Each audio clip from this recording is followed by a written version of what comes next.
8 a 9 con Félix Narváez.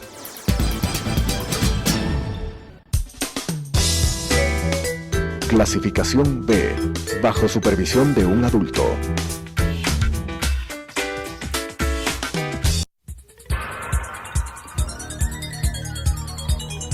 Las opiniones vertidas en este espacio por la producción y dirección del programa son de exclusiva responsabilidad de sus autores y de quienes intervienen en ellos.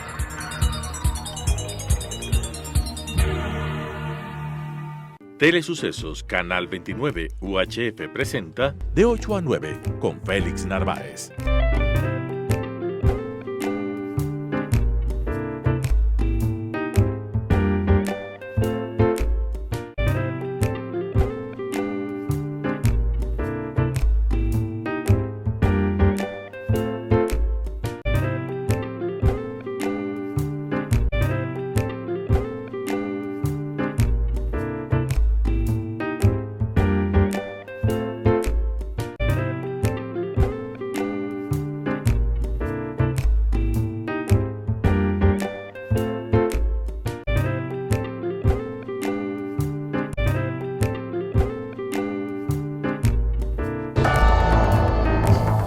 Sintonícenos Radio Sucesos 101.7 FM, Quito, Ecuador, www.radiosucesos.fm, en Facebook Radio Sucesos Ecuador, en Twitter @Radio Sucesos S, y allí estamos con ustedes. Empezando por la primera página del diario El Universo, más de $10 millones en glosas para Rafael Correa. El exmandatario tiene 3 informes con indicios de responsabilidad penal, según los documentos de la Contraloría. Él ha cuestionado esos informes y ha dicho que carecen de sustento técnico. El expresidente de la República, Rafael Correa, está obligado por la vía administrativa a responder por un perjuicio al Estado que suma 10.1 millones en torno a glosas por el uso de los aviones presidenciales y el manejo de la deuda. Esto, el antecedente inmediato, son los informes de la Contraloría.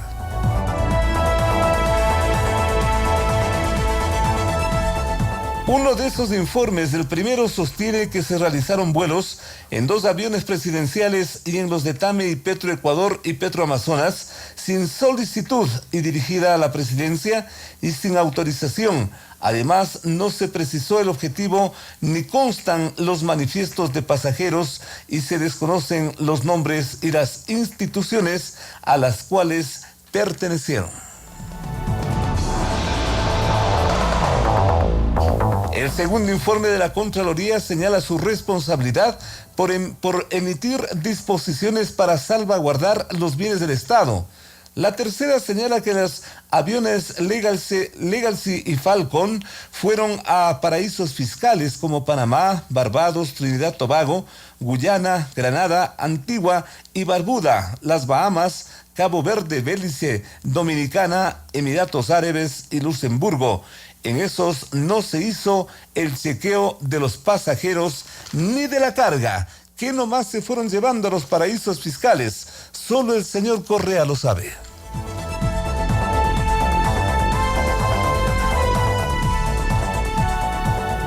Esta es la primera página del Universo. El titular del Consejo de Participación ve un trasfondo electoral en toda la problemática que gira en torno a esa institución y dice: cuando ellos eran parte del Consejo de Participación transitorio, ahí sí todo valía.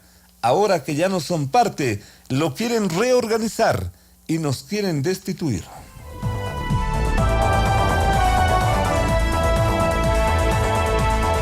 En otro titular, Seguro Sucre pagó parte de la deuda al Banco del Instituto Ecuatoriano de Seguridad Social. La suma, $21.3 millones.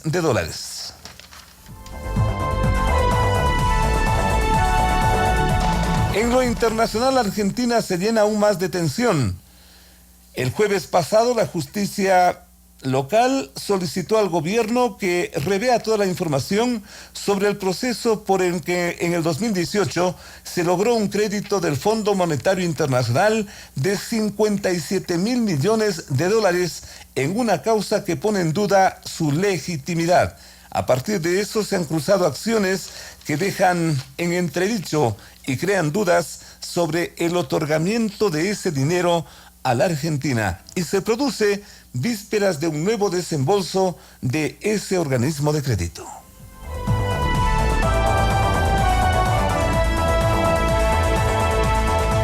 Gracias a su sintonía, ya volvemos con más, con ustedes aquí en Sucesos.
Desde un pedido de coima por parte de un agente de tránsito hasta operativo sorpresa para retirar de circulación a muchos infractores, deja esta primera semana del llamado Hoy No Circula, una ampliación horaria del pico y placa que ahora facilita la repavimentación, según versión oficial, de 110 kilómetros de calles de la ciudad capital. Hasta la mañana de ayer, 439 carros fueron sancionados, unos por irrespetar el último dígito de la placa y otros por no tener placa de circulación. Algunos de estos últimos casos por parte de vehículos oficiales. Esos controles y el aumento de la restricción horaria de circulación, que ahora va desde las 5 hasta las 20 horas, todos los días y sin excepciones, salvo las puntuales contempladas en la regulación legal, deja en claro que Quito tiene demasiados carros y requiere medidas para ordenar la movilidad, la circulación. Lo ocurrido esta semana, de paso, es la antesala a la largada del metro de transporte subterráneo, un costoso sistema que a su vez espera coordinación con el servicio de superficie, so pena de que ambos simplemente no funcionen. Las noticias han impactado en el país, en el mundo y en la ciudad. Sus protagonistas están en Sucesos para responder preguntas del periodismo profesional. Que el público saque sus propias conclusiones. Gracias por sintonizarnos. Lo hacemos con el ingeniero César Arias, técnico ecuatoriano que periódicamente es llamado por autoridades locales de varios países y en este caso de varias ciudades del interior para resolver justamente sobre lo que él domina, sobre lo que él conoce, problemas de movilidad. Un gusto, un honor tenerle por acá y vayamos directo con las preguntas que se han configurado durante esta semana a propósito del antecedente que me he permitido citar. El nuevo pico y placa, el Hoy No Circulo. Como lo visto durante esta semana, señor ingeniero, quedaría demostrado que este Hoy No Circula debe ser permanente o debe ser temporal. Empecemos, digamos, por preguntas de cajón. Ingeniero, buenos días. La comunidad escucha. Buenos días, señor Narváez. Muchísimas gracias por invitarme. En realidad, el tema del hoy no circula es una medida que se conoce como medida de administración del tránsito.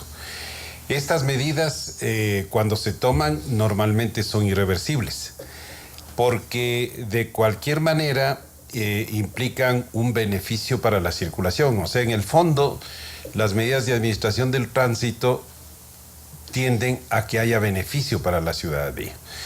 El beneficio está en la disminución de los tiempos de viaje, de los costos de operación, de la congestión y de la contaminación. Se estima que entre unos 10 y 15 minutos se habría ganado en circulación. Sí, en las horas fuera de pico. En las horas pico no es tanta la disminución. Vale esa aclaración. La hora pico prácticamente quedó intocada, ¿no es cierto?, excepto de los taxis. Pero en las horas fuera de pico sí esto se ve que la circulación mejoró. El tema en el fondo es un tema económico, es un tema de oferta y demanda. La oferta, que son las vías, no pueden incrementarse en la misma forma en que se incrementa la demanda, que son el número de vehículos. Entonces, en ese sentido, el tema, lo que hay que hacer es lo mismo que en cualquier negocio. O sea, cuando el producto es barato, hay una excesiva demanda. Cuando el producto es caro, comienza a bajar la demanda. ¿Ya? Entonces, en el caso de las vías, no se paga por el uso de las vías. Entonces, ¿qué es lo que comienza a pagarse? Se comienza a pagar por congestión. O se comienza a pagar sin poder circular un día, como en este caso se lo ha propuesto.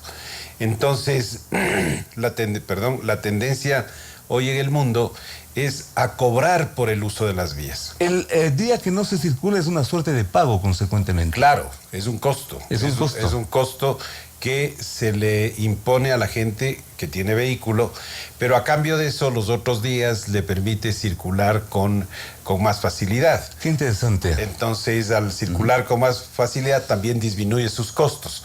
Es lo mismo que un poco el análisis que se hacía con los taxistas, ¿no? Los señores taxistas decían, mire, nosotros vamos a perder un día de trabajo. Exacto. Pero eso no es tan cierto, porque la demanda por taxi es una demanda que está prácticamente fija. Permanente y en este caso creciente. Claro, y en este caso creciente, y que la demanda que no pueden satisfacer en un día lo van a satisfacer en los otros días. ¿No es cierto? Entonces, ¿qué quiero decir? Que en los otros días hay la posibilidad de que ganen un poco más. Y por otro lado, en ese día que no circulan, no tienen costos operacionales. Y al ganar un poco más se compensa o se compensaría ese día de no circulación. Así es, se compensa. Entonces, ese es el tema. Se habla mucho de que el tema de los costos de las personas que no pueden circular ese día, pero en realidad hay que pagar por circular en la ciudad. O sea, eso no hay nada que hacer. Lo que sí, en el caso de la medida municipal, habían algunos temas que no estaban claros, y yo creo que la parte de comunicación no funcionó bien. O sea, el tema de que por la pavimentación estamos haciendo esto y lo vamos a hacer temporal, no es muy digerible. ¿Ya? ¿No es cierto? Se está pavimentando creo que 100 kilómetros de 8.000 kilómetros de vías, entonces el porcentaje no es muy significativo. Y lo que pasa es que hay cronogramas de trabajo normalmente en la construcción, que estoy seguro que la empresa de obras públicas la ha hecho, y en ese sentido lo que se hace son planes de circulación emergente mientras dure la pavimentación. Y yo veía que algunos tramos, por ejemplo, van a durar 30 días y ya está listo. Entonces, en ese sentido, en ese punto se podría haber hecho un estudio de impacto de tráfico y ver cómo se solucionaba esa congestión en ese punto y no en toda la ciudad. Entonces, el argumento esgrimido por el municipio me parece que no es así como muy creíble y sostenible. Pero es un argumento digerible. O sea, nos están pavimentando que, bueno, hago este sacrificio, sí, pero en la práctica no es así. Claro, políticamente la presentación puede ser así y a la gente le puede convencer eso, pero en la práctica yo creo que ahí hubo un error. Me parece también que el tema de empezar a las 5 de la mañana estaba un poquito exagerado, ¿no es cierto? Sí se podría empezar a las 6, 6:30 o 7 y permitir que ciertas actividades puedan realizarse. Yo creo que esos son los dos temas que, en mi opinión, le dieron un poco le desfiguraron al tema. Ahora, dentro de los beneficios, como había manifestado, están fuera de la hora pico. O sea, una vez que ya la gente entra a sus trabajos, etcétera, se ve que la circulación está mucho mejor. Se ve un desahogo, una amplitud en las calles, ¿no es cierto? Así es, y la gente está yendo más rápido. El otro beneficio es la disminución de la contaminación. O sea, cuando las velocidades de operación son bajas en toda la red vial, entonces existen niveles de contaminación mayor. Eso, este sistema del Hoy No Circula justamente nació para abatir la contaminación. Entonces yo creo que en ese sentido también el aire está menos sucio, ya vemos así. Y hay un beneficio importante, que es que la gente consume menos gasolina, menos combustible para hacer el mismo viaje. Porque es más rápido. Claro, porque cuando uno está en la congestión tiene más tiempo prendido el vehículo y consume más combustible. Es decir, la medida tiene beneficios y es una opción que ha tomado la municipalidad para administrar el tránsito. Es una medida de administración del tránsito. No para la repavimentación. No, o sea, eso yo creo que es un tema que, digamos, que vino a la mesa, pero no creo que esa sea la... O sea, no es ese el beneficio. Es administración del tránsito en la ciudad. O sea que esto está apuntado a la próxima puesta en marcha del metro. No creo. ¿O estaría apuntado por allí? No creo que está por ahí, porque, digamos, los automovilistas, que son el 30% de la gente, porque el 70% está en el transporte público, los automovilistas siempre reclaman que haya un mejor nivel de servicio para poder subirse al vehículo. Es una exigencia que hace especialmente la clase media que tiene automóvil. Pero lo que hay que saber es que eso no existe en ninguna ciudad. O sea, no es que porque el sistema de transporte público es de mejor servicio, la gente se baja y se sube, porque en el transporte público. Porque nada le da más comodidad que el vehículo particular. Es decir, el vehículo... En eso hay que ser reales. Es absolutamente real, ¿no es cierto? Y entonces, cuando hay opciones, a lo mejor un 2-3% de la gente que utiliza automóvil puede subirse al transporte público, pero no más de eso. Lo que sí hace que la gente se baje del automóvil y suba al transporte público es la necesidad, la congestión. La congestión. Claro, cuando usted ya no puede circular, ¿no es cierto?, en su vehículo particular, y ve que el tiempo de viaje en su vehículo particular es muy alto, se sube al transporte público. De alguna forma tengo que llegar. Claro, y además tiene que llegar con determinada confianza en que va a llegar a una determinada hora. Por ejemplo, usted toma el sistema Transmilenio de Bogotá. Bogotá es de las ciudades más congestionadas del mundo. Entonces, la gente que va en vehículo particular no llega sino en un tiempo muy largo a su destino, entonces prefiere dejar su carro y sube al Transmilenio. Pero aún en ese caso, las mediciones dan que un 5% de la gente se subió al Transmilenio en las áreas más congestionadas. Ya. Entonces no es mucho eso, ¿no? Esto de que nos dicen es que debe haber un sistema de transporte público. Exacto. Eso no es cierto, la gente no se baja. En el caso de Toronto, por ejemplo, usted tiene una de las vías más congestionadas que llega a la ciudad de Toronto y como competencia tiene un sistema de tren, un tren que va por el parterre de la autopista y que va muy rápido. Adicional. Claro, adicional. Entonces la gente que quiere ir en su vehículo está congestionada en los lados y los que se optan por el transporte público van rapidísimo y llegan a la estación central de la ciudad de Toronto. Entonces ahí sí la gente se baja porque ve que el tiempo de viaje es menor. Entonces, ese es el tema de la congestión. eso no quiere decir que el sistema de transporte público de la ciudad de Quito esté en buenas condiciones, bajo ningún concepto. Consecuentemente, señor ingeniero, planteadas así las cosas y con estos antecedentes y con esta perspectiva, ¿qué es lo que se le viene o se le vendría a la ciudad de Quito una vez que estamos a las puertas de la inauguración del tren subterráneo? ¿Qué es lo que nos va a pasar en la superficie? A ver, yo creo que hay una visión muy parcial al creer que el metro de Quito es un poco la salvación o que el metro de Quito va a revolucionar todo. Eso no es cierto. El metro de Quito va a transportar entre 10 y el 15% de la demanda. El 85% de la demanda de viajes va a estar en el trole, en la ecovía, en los corredores, en los sistemas convencionales. Entonces, en ese sentido, yo creo que para que la ciudad de Quito comience a evolucionar positivamente, hay que comenzar a tratar seriamente, pero digo seriamente con mayúsculas, los temas del sistema de transporte público de Quito. ¿Empezando por dónde, valga la redundancia? Primero, rehabilitar todo el trolebús. Rehabilitar el trolebús. Claro, poner en funcionamiento un nuevo trolebús. Nosotros con el señor Rodrigo Paz, por iniciativa de él, entregamos al alcalde anterior la alternativa de repotenciar el trole, porque el trole, incluyendo su extensión hasta Carapungo y Calderón, le va a traer pasajeros al metro. Uno de los problemas que se está previendo es que el metro no tenga el número suficiente de pasajeros, y eso incide en el tema de la tarifa.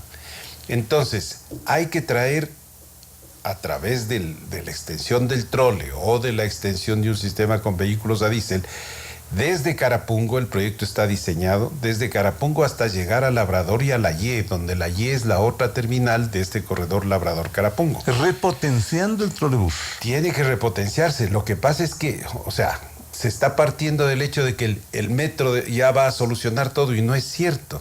El metro tiene estaciones cada 1500 metros y el trole tiene estaciones cada 400 metros. Entonces, las personas que están servidas en paradas que no van a estar servidas por el metro se van a quedar sin transporte. Y en ese sentido puede proliferar mucho el transporte informal. O sea, si es que mañana no se le da la rehabilitación al sistema de trole, no se rehabilita la estación de La Ye, que nadie sabe por qué la cerraron, si todavía ni funciona el metro, si es que esa era la razón. Y está abandonada, ¿no? Está abandonada, es un área que le costó muchísimo dinero al municipio. Eso fue un área que se expropió y se entregaron terrenos al propietario de este terreno a cambio de que facilite, porque es un sitio estratégico. Entonces, sobre pretexto de que ahora hay que desarrollar urbanamente, se quiere eliminar La Ye, y en mi opinión eso no es conveniente. La Ye tiene que ser incorporada como terminal de transporte a la parada de Jipijapa del metro. Entonces ahí tienen que hacer un gran complejo urbano. Y además, si es que quieren desarrollar, pueden desarrollar edificios en altura, centros comerciales en altura, pero sin destruir la parada. Porque además la parada es una fuente de clientes para los centros comerciales. En la parada de La Ye existe un gran espacio para estacionamiento que podría ser utilizado por las personas que quieran dejar su vehículo particular y tomar el metro, por ejemplo, en la parada de la Jipijapa. Aquí hay un gran espacio conjuntamente con la Plaza de Toros. Entonces, yo creo que hay que pensar un poquito más en esos temas, ¿no?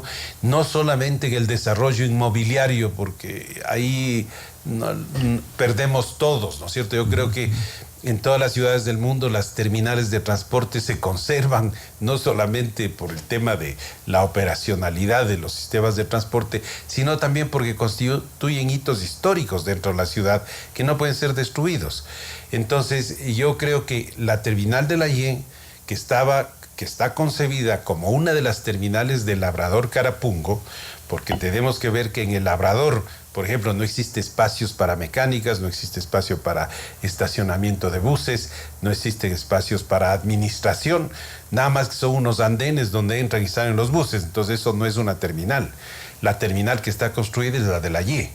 Entonces el corredor que vendría de Labrador a Carapungo, de Carapungo a Labrador, tendría esa como terminal. Ese es uno de los temas para alimentar al sistema de metro. Un punto estratégico, por lo visto, ¿no? Es muy estratégico. El otro tema que hay que tratar... Segundo, a ver, atención. En vez de... Se está hablando de que se va a extender el metro hacia la Ofelia, ¿no es cierto? A mí me parece que eso no es conveniente. No es conveniente.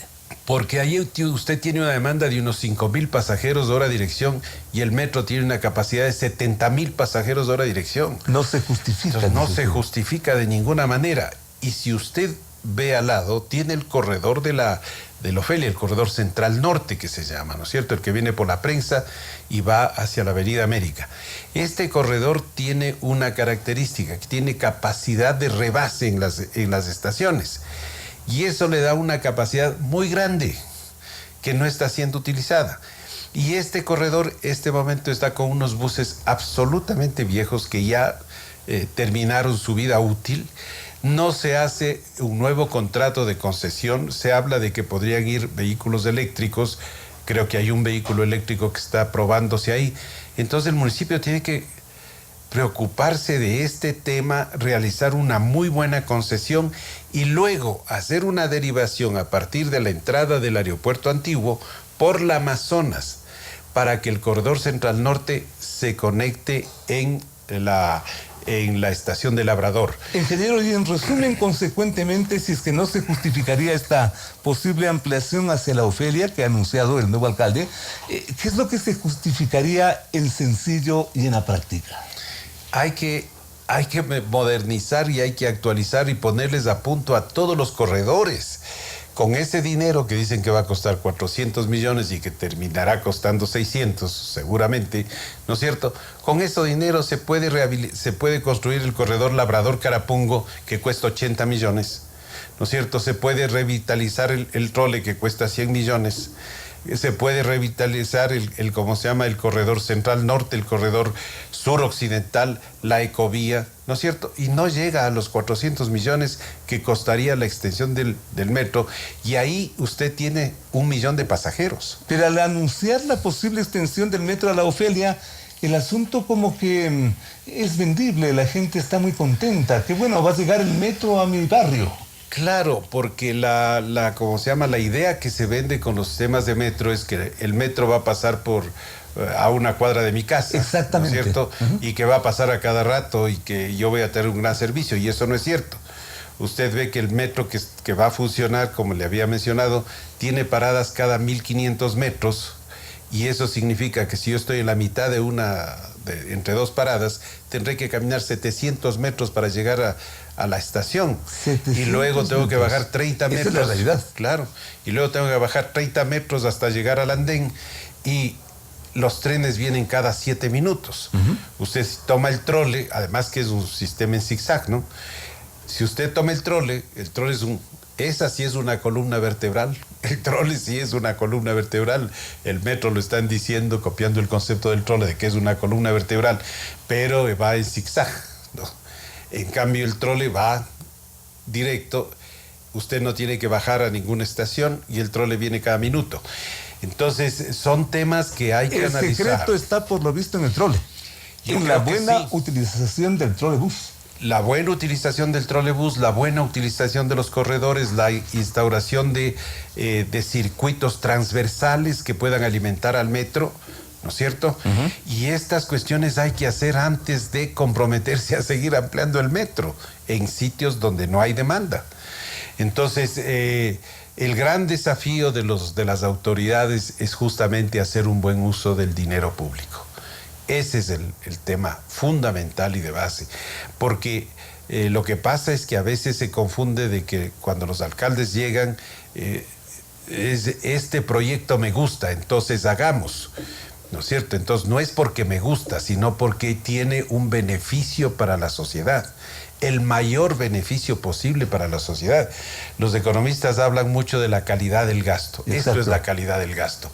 Gastar en algo que me revierta en utilidades, ¿no es cierto?, en tiempo de viaje, en mayor confort para el transporte, porque así progresamos. De lo contrario, desperdiciamos el dinero. Con esto del hoy no circulo, ¿no se estará pensando en ese sentido? ¿No hay señales que nos den las características de que algo en este sentido que usted nos explique está por venir? Esperemos. Yo creo que no se habla de la recuperación del trole. Fíjese, y de los otros corredores. Fíjese que el corredor central norte está abandonado sin concesión.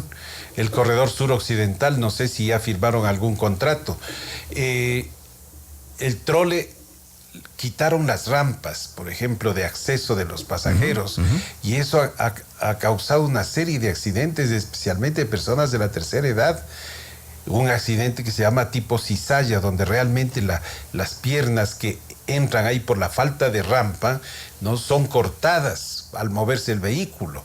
Entonces esto no puede pasar, y tenemos unas paradas disque modernas, vistosas, y que ahora sí hicimos transparentes, cuando las anteriores tenían vidrio bronce precisamente por el problema de la heliofanía, del sol de la ciudad de Quito. Entonces, estos temas, o sea, se soslayan, ¿no? Y de repente se quitan las rampas, se disminuye la calidad del servicio, ahora ya no se puede entrar a nivel, sino que hay una grada, entonces se mete buses a diésel al centro histórico.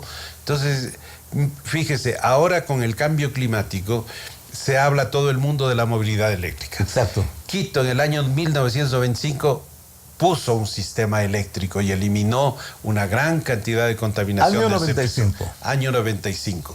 Ya pusimos un sistema totalmente ecológico con electricidad y con hidroelectricidad. ¿Y qué pasó? Y se va viendo cómo se deteriora, y se va, y no hacemos nada por mejorarlo, por mantenerlo. Porque si es que no hay mejora y si no hay un mantenimiento, queda prácticamente insubsistente. Y ese es el desperdicio que nosotros, los países en vías de desarrollo, ese es el grave problema que tenemos, porque desperdiciamos el dinero.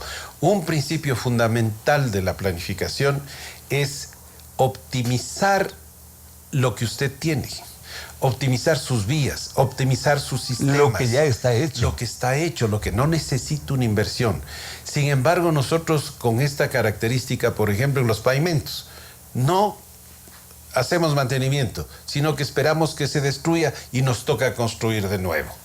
Lo mismo en el trole. Que nos puede pasar sobre lo que estamos haciendo. Claro. Estamos repavimentando por últimos 110 kilómetros de los 8.000 que están pendientes, y si es que no hay mantenimiento, a la vuelta de 4 o 5 años estaremos en las mismas. Mire, ciudades centroamericanas tienen sistemas de gestión de pavimentos, es decir, sistemas ya computarizados y con medidas de cada cuadra de la red vial, que le están diciendo a usted diariamente, tiene que hacer este tipo de mantenimiento. La llamada edad del pavimento, que dicen también los técnicos. La edad del pavimento, o sea, hay digamos, un tiempo en el que usted tiene que reparar el pavimento, que poner lo que se llama un sello para que evite la entrada del agua, etcétera. Realizar una gerencia del pavimento. Lo que a nosotros no nos gusta es administrar y gerenciar los sistemas. Nos gusta construir. Y en ese proceso dejamos que se muera y desperdiciamos el dinero en las obras que ya están hechas, y nos dedicamos a construir una nueva, poniéndonos la ilusión de que con esa obra nueva se nos va a resolver todos los problemas. Entonces, arquitecto, qué claro lo que usted está manifestando en términos inclusive, yo diría, técnicos, pero y con todo respeto también pensemos en el otro lado de la medalla. Se nos puede decir que le estamos viendo la quinta pata al gato, que con todo lo que está operando actualmente, con esto de la ampliación del pico y placa, con estos anuncios del tren hacia la Ofelia, y de todo esto que aparentemente ya está circulando cada día mejor, como que no le vemos lo positivo que está ocurriendo y siempre le vemos lo malo a la nueva autoridad. No, yo pienso que el tema del hoy no circula es una opción. O sea, es una opción y la municipalidad ha tomado, y es una opción que tiene, como le había manifestado antes, beneficios. De hecho, tiene beneficios. Hemos dicho el tema de la contaminación. Pero es una opción. Claro, es una opción.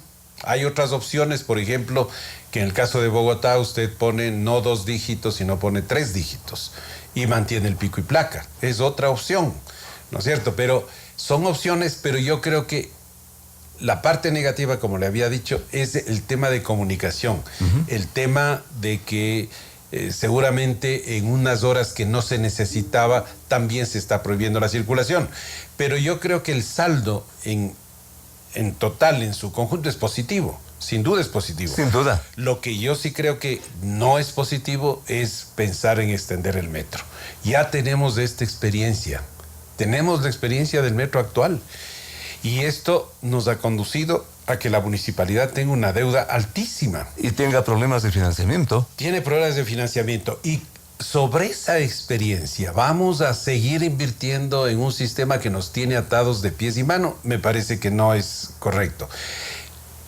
Vamos a poner un metro donde tenemos una demanda de 5,000 pasajeros de hora de dirección con una capacidad de 70,000. Es un desperdicio. Claro. Es un desperdicio. Entonces, eso sí, yo creo que hay que llamar la atención.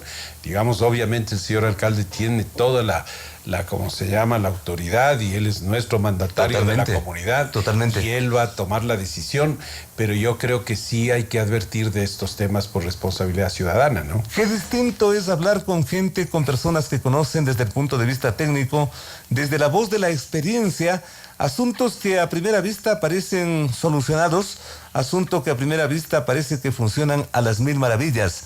Pero esto es más complejo de lo que uno piensa.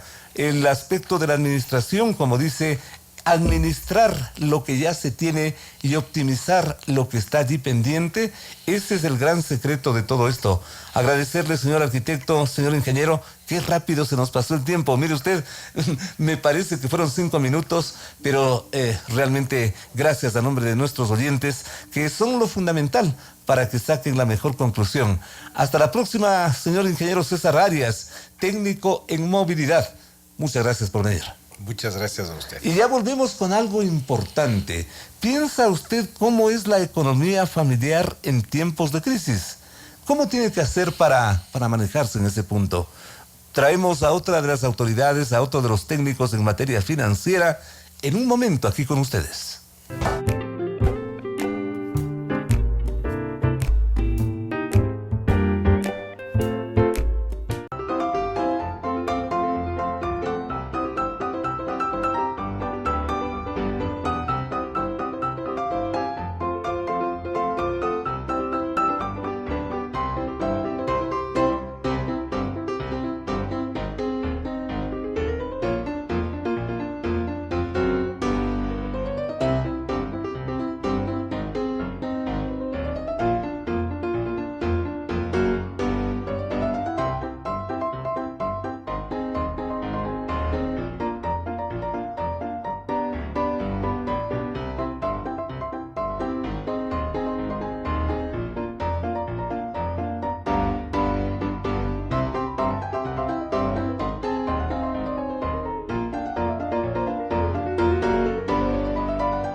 Gracias a su sintonía, esto es Sucesos. Sucesos 101.7 FM, Quito, Ecuador, www.radiosucesos.fm, en Facebook, sintonícenos, Radio Sucesos Ecuador, en Twitter, @radiosucesos S, y también siempre con ustedes. Gracias por sintonizarnos. Casi 262,000 personas perdieron su empleo en el último año, según las estadísticas del INE, que ubica en el 4.6% la tasa anual de desempleo en el país. Los analistas siempre apelan al factor empleo como uno de los principales indicadores para descifrar el estado económico de un país que, como este, pugna por una recuperación necesaria, pero a ratos esquiva. para nadie tampoco es un misterio el crecimiento sostenido, según dicen los técnicos, de la informalidad comercial, que ante las complejidades y condiciones obstaculizan la situación de un desarrollo, de un desenvolvimiento. Son antecedentes que queremos simplificarles con todo respeto para un mejor entendimiento frente a una gran interrogante. ¿Cómo debe ser la economía en tiempos de crisis? La economía personal, la economía familiar. Uno de los técnicos en materia justamente económica y financiera, el ingeniero Esteban Correa, nos acompaña aquí en Sucesos. Él también es subgerente comercial de una de las principales entidades financieras del medio del país. Lo estamos saludando cordialmente, agradeciéndole su presencia, porque queremos orientarles a ustedes sobre esto que ya me permití adelantar. ¿Cómo debe ser el manejo de la economía familiar, personal, en tiempos de crisis o en tiempos de bonanza? ¿En cuál de esos dos tiempos estamos para ubicar el antecedente? Ingeniero, buenos días, un gusto tenerle por acá. Buenos días, Félix, y buenos días a los oyentes. Muy gentil. Claro, la realidad ahora, si comparamos con hace un par de años, es una época un poco de recesión, de un stand-by, digamos así, tanto para las empresas y tanto para las familias, ¿no? Un stand-by en la expectativa, en la espera de qué. Un stand-by yo creía en la expectativa de ya todas las medidas o los resultados de las medidas que se ha estado implementando a nivel nacional en tema económico con el gobierno y inclusive con los temas del FMI. Eso ha originado obviamente un stand-by, como decía yo, de las estrategias que las empresas puedan generar, y por ende eso también se refleja ya en los empleados y en la economía en general. El antecedente está planteado desde el señor ingeniero Esteban Correa, como me permito indicar, técnico en materia financiera y también principal ejecutivo de una de las principales entidades del medio. Por así, señor ingeniero, ¿cómo es que en las actuales condiciones económicas de expectativa, de cierta dificultad financiera, justamente aspectos como el cooperativismo ofrecen crédito barato, fácil y rapidito? Perfecto, claro. Una de las alternativas en realidad justamente para esta época es ordenarse sus finanzas. Y dentro de ordenar sus finanzas quiere decir establecer, digamos, un presupuesto, una línea base en el cual uno pueda medir todos los gastos que tiene en base a obviamente a sus ingresos, dividir esos gastos que tiene entre básicos, intermedios o los que se conoce también como suntuarios, que serían de un tercer nivel. Pero lo importante de eso es saber las brechas presupuestarias que uno tiene, todos los pasivos, o para llamarlos en términos más simples, todas las obligaciones o las deudas que uno tiene, y tratar de una u otra forma consolidarlas y poder aterrizarlas a una opción de un crédito de consumo, por ejemplo, que tenga tasas obviamente acordes al mercado, pero que en términos de cuotas y plazos permita a uno poder cumplir esa obligación, habiendo consolidado obviamente las deudas, y te permita obviamente también cubrir tus gastos, como te decía, los básicos o los intermedios. Entonces la idea es obviamente ordenarse de una planificación de sus ingresos y de sus gastos, y en base a eso orientarse en un periodo de 12 o 24 meses a través de consolidar todas las deudas, poder cumplirlas con un crédito de consumo que te permita no desfasarte los siguientes meses. Daría la impresión de que con la tarjeta de crédito la vida se simplifica. Simplemente saco la tarjeta, me compro, gasto en lo que sea, pero eso también al final del mes, al final de un periodo, no significa una preocupación para las entidades financieras, porque ¿cómo pagará este señor? Claro, eso es obviamente la preocupación que toda entidad financiera lo puede tener, y sobre todo las personas. Y por allí vamos entrando en ese antecedente que me permití plantear, por ejemplo, el tema del empleo. El tema del empleo, que es un sustento, es una fuente de ingresos fundamental, básica de cualquier persona, digamos. Si es que eso no tengo la seguridad, si es que eso de pronto me despiden de la noche a la mañana, ¿cómo pago tanto endeudamiento que estoy haciendo con el dinero plástico que es tan fácil? Claro, la primera premisa, digamos, ahí depende mucho ya de la persona, ¿no? Hay personas que tienen por su carácter un poco más un orden y una planificación. Hay personas que obviamente también por sus características son más propensas al gasto, ¿no es cierto? Entonces, en ese sentido, en cualquiera de los dos perfiles que les comento, las entidades financieras lo que deben siempre sustentar y es fortalecer es el tema del análisis para otorgar una tarjeta de crédito, el análisis para otorgar un crédito, cuál es la real capacidad de la persona para otorgarle un crédito, cuál ha sido su estabilidad laboral, sus potenciales ingresos o sus ingresos reales, cuáles son sus gastos, que se los puede ubicar, digamos, sobre todo por lo que nos puede decir la persona que está aplicando un crédito o una tarjeta de crédito.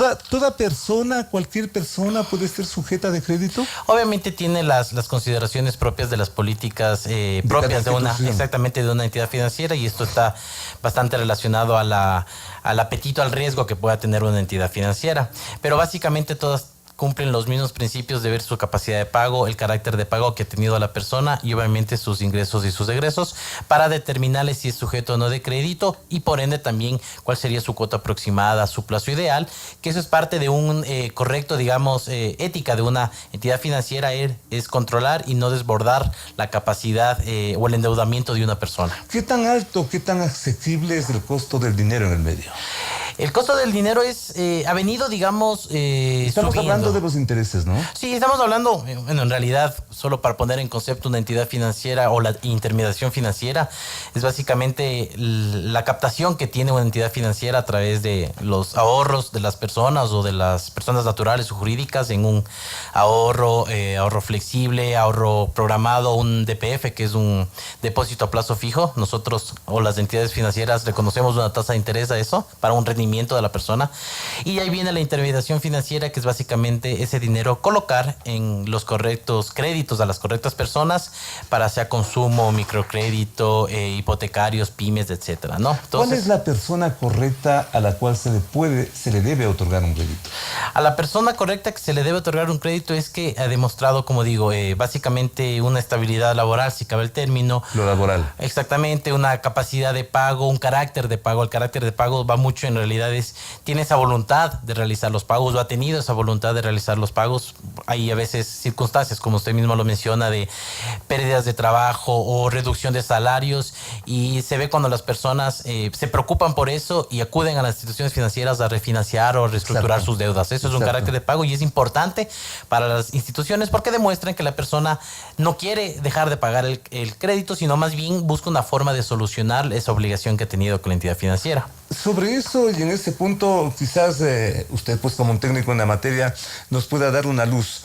Se observa que, por ejemplo, la gente fácilmente, sobre todo, se compra, por ejemplo, un vehículo. Pero al cabo de poco tiempo, mucha de esa gente vende el vehículo o le embargan el vehículo. ¿Qué es lo que pasa en ese punto?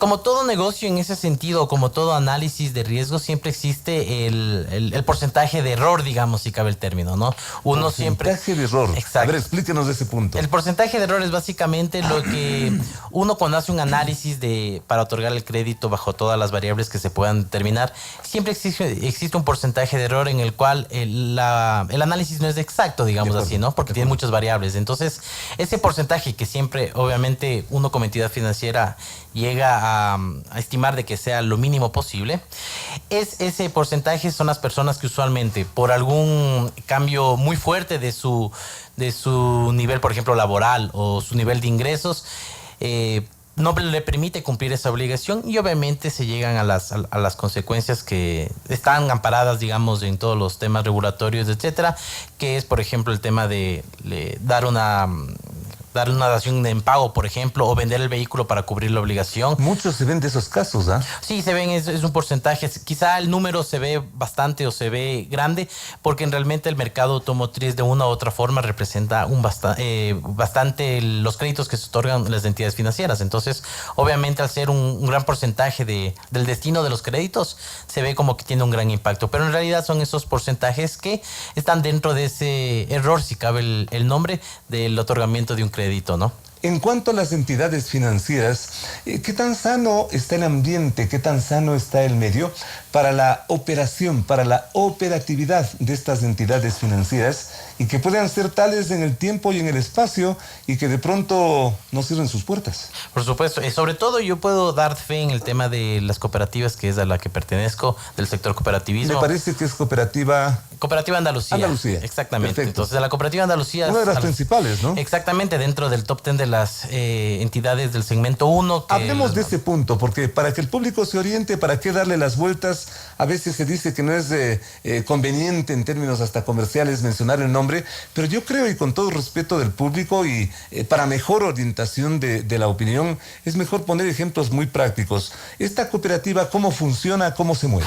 La Cooperativa Andalucía, como decía, está dentro de las 10 cooperativas del segmento 1, que son las más grandes que tiene el país. ¿Segmento 1 significa? Segmento 1 que tienen más de 80 millones de dólares en activos. Ya. Exactamente. Entonces, Cooperativa de Andalucía se encuentra dentro de ese grupo. Lo cual es una garantía, sí, ¿no? Es una garantía. Tiene sus niveles de calificación, que son de las mejores del mercado, las clasificaciones de riesgo. Y bajo esos dos parámetros, digamos así, siempre buscamos, aparte de las regulaciones que tienen los entes de control, tener los propios controles dentro de una institución, como tener un área de riesgos correcta, las políticas de crédito que también obviamente actualizadas, una herramienta tecnológica que también te permite hacer los correctos análisis, y todo eso en pro de ser, digamos, hasta ágiles y ofrecer productos diferentes a los socios en este caso. Productos diferentes, ¿cómo cuáles? Productos diferentes tanto de ahorro como de crédito, en los cuales, por ejemplo, de ahorro, buscando ya siempre planificar un viaje, la compra de algo. Hay productos interesantes que te ofrecen, se llaman ahorros programados, ahorros flexibles, que son a mediano y a largo plazo. Por ejemplo, mi hija tiene 4 años, yo tengo un ahorro flexible que se llama en la institución, en el cual yo busco con un valor mensual por 14 años a una tasa de interés de alrededor del 7%, asegurar o justificar en este caso la educación de mi hija, hablando de los primeros años de universidad. Muy interesante. Entonces, en ese sentido, sí son los productos que se ofrecen en la institución, en la Cooperativa Andalucía. De igual forma, tenemos productos de crédito justamente para solventar lo que habíamos hablado en primera instancia, temas de consumo, temas de microcrédito, temas inmobiliarios, buscando obviamente la superación, porque de una u otra forma el tema de crédito es uno de los temas aspiracionales que una persona puede tener, inclusive para tener algún vehículo, algún destino. Hay temas de estudios también, créditos para eso, no se digan los créditos inmobiliarios, y también al microempresario para que dé un capital de trabajo o activos para sus negocios, que son su fuente de ingresos principales. En las actuales circunstancias, inclusive como curiosidad, ¿cuáles son las actividades más apetecibles, más autorizables, más viables en términos económicos?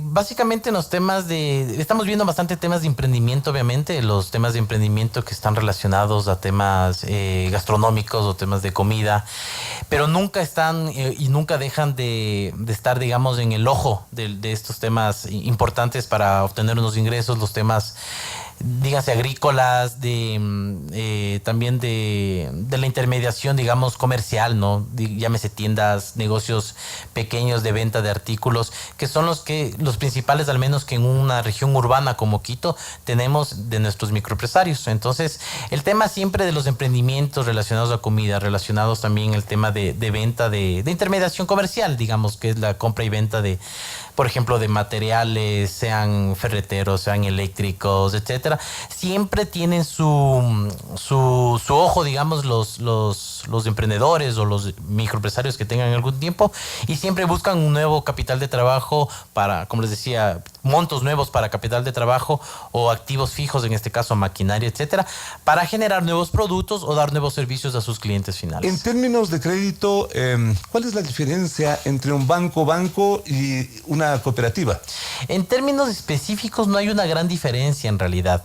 La diferencia principal, y si vamos un poco más a las bases de la diferencia entre un banco y una cooperativa, es que las cooperativas pertenecen a los socios. Los socios son las diferentes personas que de una u otra forma accedieron en este tiempo a un crédito. Entonces, nosotros nos pertenecemos a los socios, a una asamblea, a un consejo de administración en el cual nosotros cumplimos las disposiciones y rendimos cuentas hacia ellos. No es una sociedad anónima que es un banco. Entonces, ese es, digamos, el principal diferencia. Y obviamente en productos ahí lo que siempre tratamos como cooperativas en este caso y como una institución financiera, obviamente, siempre dar los mejores productos en los mejores tiempos, la mejor tecnología que podamos dar, llámese la banca electrónica, banca móvil a nuestros socios para que puedan gestionar, digamos, de mejor manera todas sus necesidades, al igual que lo pueden hacer en un banco, lo pueden hacer en una cooperativa. Nos estaba refiriendo a las actividades que son autorizables, que son quizás más confiables, pero ¿qué actividades, por ejemplo, que no? ¿Qué actividades que no se las puede dar en... Que puedan ser, por ejemplo, motivo de riesgo, de observación, de cuidado? Siempre hay que tomar en cuenta que para estos puntos que menciona de estos de ojo y de cuidado, todas las instituciones financieras, o al menos las más importantes, contamos con herramientas, bases de datos y herramientas así que determinan, digamos, el potencial riesgo o no de una persona. Y por ende de ahí pasa a segundo plano, digamos, el negocio que puede hacer, porque puede ser un negocio que a simple vista es normal, digamos así. Sino es importante mucho también el análisis a las personas, y para eso existen unidades de cumplimiento, por ejemplo, en las instituciones financieras, unidades de riesgo también y auditoría, que lo que hacen es básicamente de una manera preventiva determinar el nivel o la exposición al riesgo que puede tener una persona. Una especie de seguimiento previo, exactamente, ¿no? es una evaluación previa en realidad.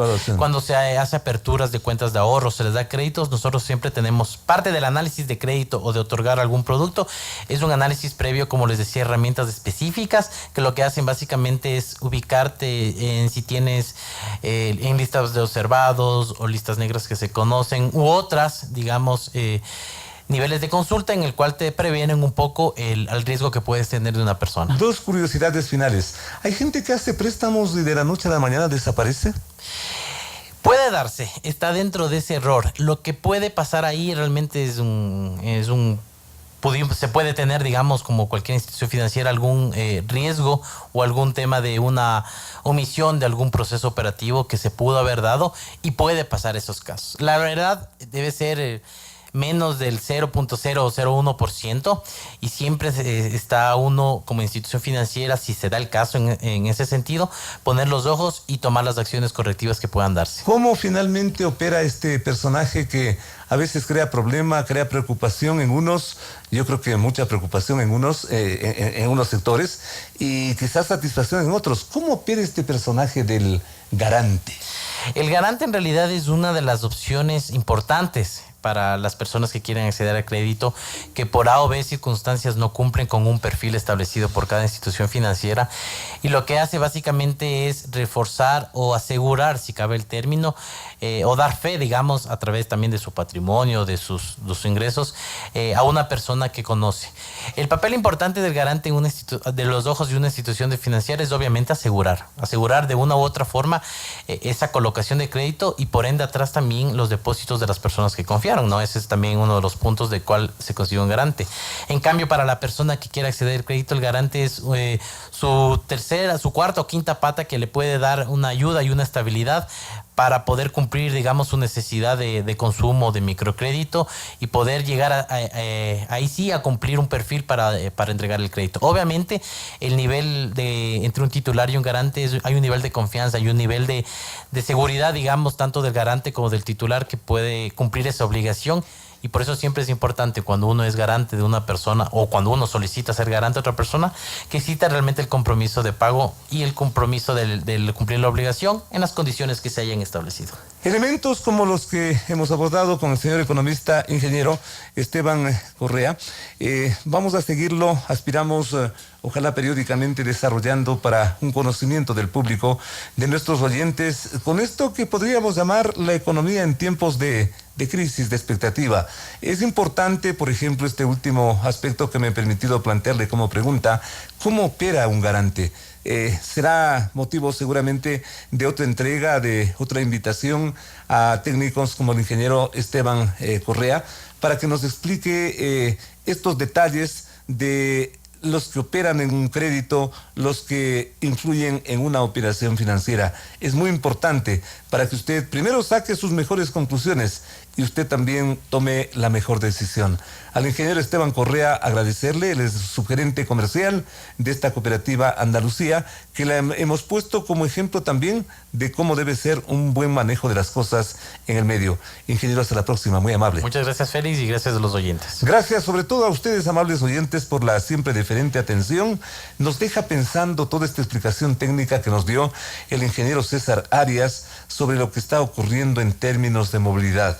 en términos de movilidad, que aparentemente las cosas se han solucionado, pero tal como nos dice el ingeniero, hay muchas cosas que están pendientes y por resolver. Ojalá el talento de las nuevas autoridades municipales nos lleven a mejores días, a una mejor salida frente a este problema fundamental, la movilidad en Quito. Gracias a nuestros invitados. Dios mediante. Hasta la próxima semana. Las opiniones vertidas en este espacio por la producción y dirección del programa son de exclusiva responsabilidad de sus autores y de quienes intervienen en ellos.